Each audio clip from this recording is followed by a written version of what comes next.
Samahan niyo muna ako magkape bago ako maligo. Init. Naalala niyo ba yung mga pabango niyo nung bata pa kayo? Naalala niyo ba yung amoy ng damit niyo pag bumabasok kayo sa school or umalis kayo ng bahay? Ako kasi naalala ko eh. Naalala ko dati kahit pawis na ako, gano'n. Yung lampin ko sa likod, kahit pawis na siya, ang bango-bango niya. At alam niyo mga katres, isa lang sa na-realize ko ngayong tumatanda na ako, na madadala ko pala yun ngayong pagtanda ko. Maaalala ko pala siya. Ngayon, meron akong bagong ginagamit na Fabcon. Yung fabric conditioner na nagtatagal din yung amoy, yung kahit nasa labahan na yung damit ko, ang bango pa rin talaga niya. Grabe. Gusto niyo bang malaman kung ano yun?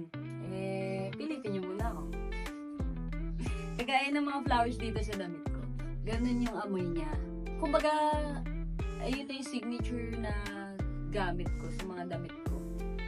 Para kung maamoy man to ng mga tao, amoy to ni ganito.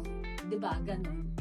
So kayo, kung gusto niyo nang makapit sa damit, mabango, at napaka-affordable na fabric conditioner, available yan sa Tres Trading kung saan ako bumibili.